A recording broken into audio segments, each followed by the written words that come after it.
Hi there, my name's Vicky and I'm going to talk to you about how the COVID-19 pandemic might be affecting how you cope with OCD. Some people might be experiencing these difficulties for the first time. For others, they may be very familiar feelings, which feel worse given the current circumstances. Whether OCD is new or familiar to you already, there are ways that we can help distress feel more manageable during this difficult and uncertain time. So, what is OCD? Our brains are designed to give us thoughts that cue us to take some kind of action. That's their job. When times are difficult and uncertain, it's natural that our brains give us more worrying thoughts more readily. Imagine your brain as a big magnet, with only the most worrying and most frightening thoughts getting stuck to it. Although this isn't fun, to some degree, this is our brain doing a really thorough job of preparing us and protecting us. Usually, these types of thoughts mean that we make plans or take some kind of action. Every human being on the planet experiences worry, and the more something matters to us, the more we worry about it. During a crisis, it's natural that these worries are bigger and scarier than usual and can feel really overwhelming. You're not broken, you're human.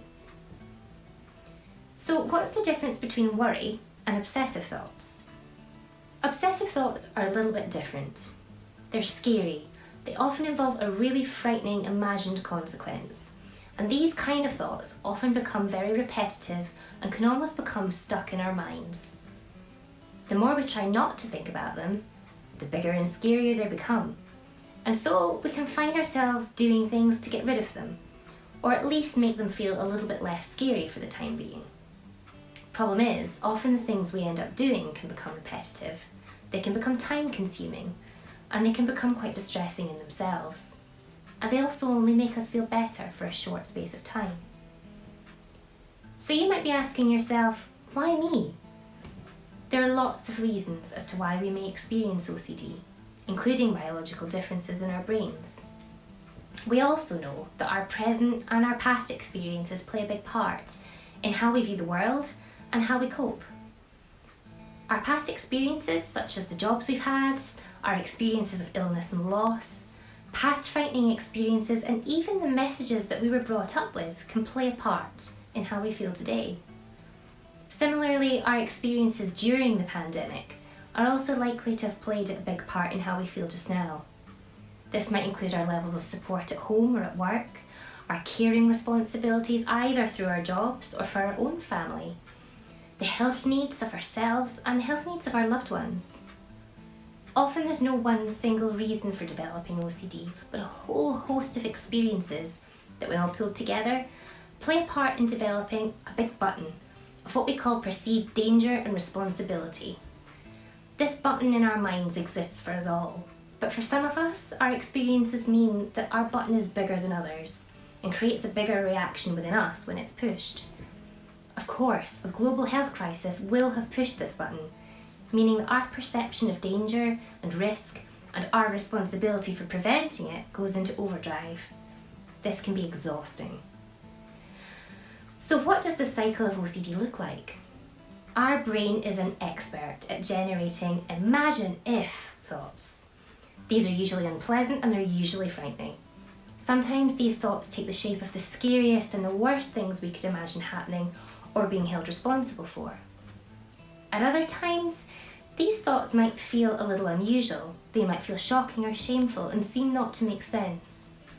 These are the kinds of thoughts that cause us to worry about why we thought them in the first place and what sort of person that makes us that we did. Sometimes we can even worry that by having a certain thought, that we may cause that thing to happen in real life.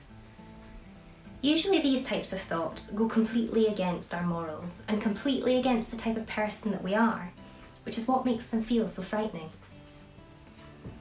The good news is that most people have these thoughts, and they're completely natural.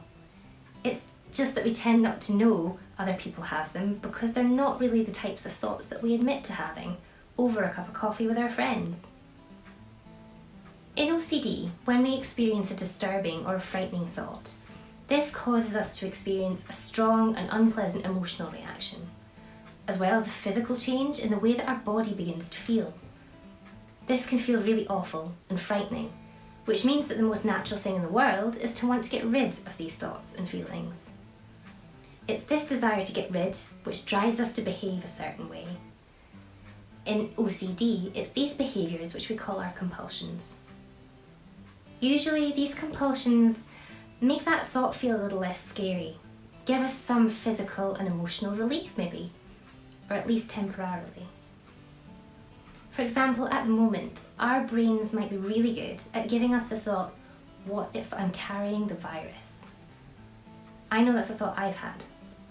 Most likely, this makes us feel fear and anxiety. It makes our heart pound and our chest feel tight. Our brain tells us that the logical response to lessen these feelings is to wash our hands again.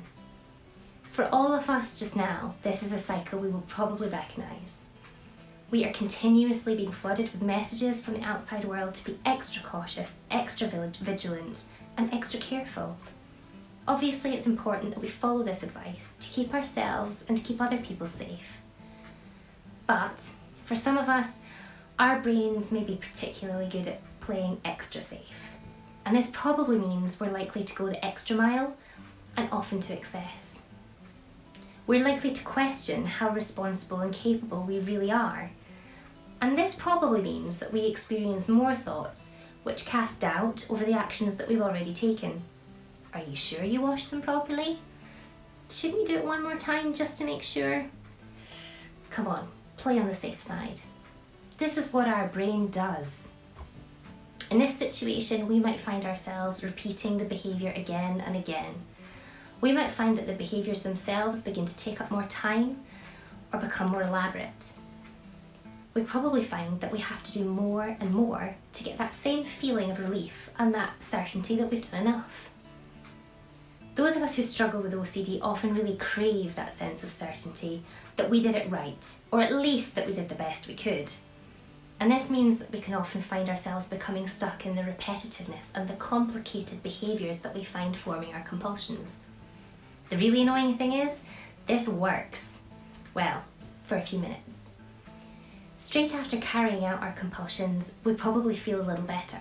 We feel calmer, our heart slows down, that scary thought shrinks just a little bit into the background of our mind.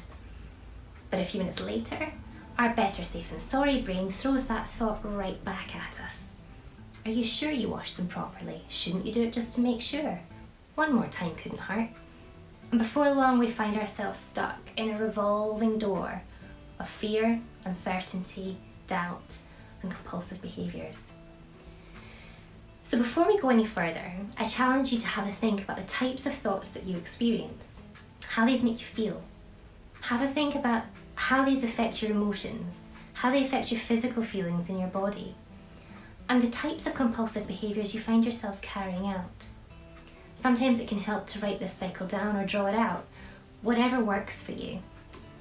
But if this cycle feels familiar and you'd like to find out a bit more about how to understand OCD and how to begin to break the vicious cycle we can find ourselves trapped in, then watch the next video and we'll talk about introducing ourselves to what physical body sensations mean and how to cope with these.